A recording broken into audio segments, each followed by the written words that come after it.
Bonjour à tous. Ce que nous faisons, ce que nous disons marquera toujours ce qui nous entoure, même si nous ne le faisons pas pour cela.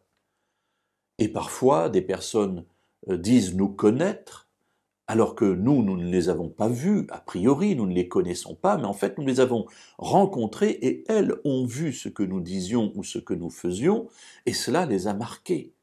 C'est ainsi que ça se construit ou se déconstruit une réputation. Alors Jésus avait aussi une réputation, c'était un maître, un enseignant, un rabbin, et ce rabbin parcourait Israël du nord au sud, de l'est à l'ouest pour enseigner, et comme tout rabbin de l'époque, il avait à sa suite un certain nombre de disciples. Jusque-là, cela ne pose aucun problème. Pour autant, il y a un récit qui va nous interpeller. Il se trouve dans l'Évangile selon Luc au chapitre 8 et au verset 1 à 3. Jésus allait de ville en ville et de village en village. Il prêchait et annonçait la bonne nouvelle du royaume de Dieu. Les 12 étaient avec lui, et quelques femmes qui avaient été guéries d'esprits mauvais et de maladies. Marie, appelée Madeleine, de qui étaient sortis 7 démons. Jeanne, femme de Chouza, intendant d'Hérode. Suzanne, et plusieurs autres qui les assistaient de leurs biens. Alors on peut passer rapidement sur cette parole, mais en remettant cela dans le contexte de l'époque, mes amis, il y a là quelque chose de profondément subversif. Imaginez que ce rabbin a un certain nombre de disciples. Jusque-là, tout va bien.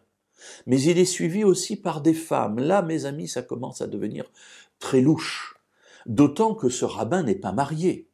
Contrairement à la tradition de l'époque qui voulait que, avant de devenir enseignant, il fallait avoir acquis un métier et s'être marié, Jésus a bien acquis un métier, mais il n'est pas marié.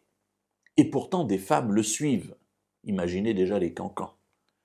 Et puis, ces femmes, on nous dit très clairement qu'elles assistent Jésus et les disciples de leurs biens. C'est-à-dire que Jésus et ses disciples se font entretenir par des femmes. Imaginez tout ce qui peut être dit au travers de cette parole qui est simplement mentionnée ici. Bien entendu, il y a aussi un autre regard que l'on peut porter sur cette situation. Et c'est sans doute pour cette raison que Jésus accepte cet état de fait. Les femmes qui le suivent sont des femmes qui ont reçu de la part de Jésus une délivrance. Elles ont été délivrées d'esprits mauvais, de maladies. On nous les cite, notamment Marie-Madeleine, de qui sont sortis 7 démons.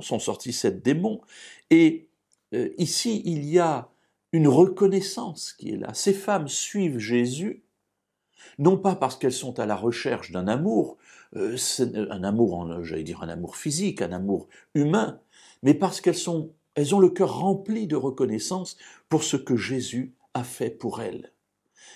Et à ce moment-là, eh bien, elles veulent tout donner à Jésus, et leurs biens également, cela ne pose pas de problème. Elles préfèrent que Jésus continue à enseigner et à délivrer, plutôt qu'il perde du temps à essayer de gagner sa vie. Non, nous avons de l'argent, nous le mettons à ta disposition pour que toi, tu sois libre de continuer à annoncer la bonne nouvelle du royaume de Dieu. Alors, mes amis, c'est aussi à notre époque un défi. Que faisons-nous de nos biens? Est-ce que nous les mettons au service de Dieu afin que la parole, l'annonce du royaume soit faite? Voilà beaucoup de questions que l'on peut se poser et je laisse l'Esprit vous inspirer quant à la réponse.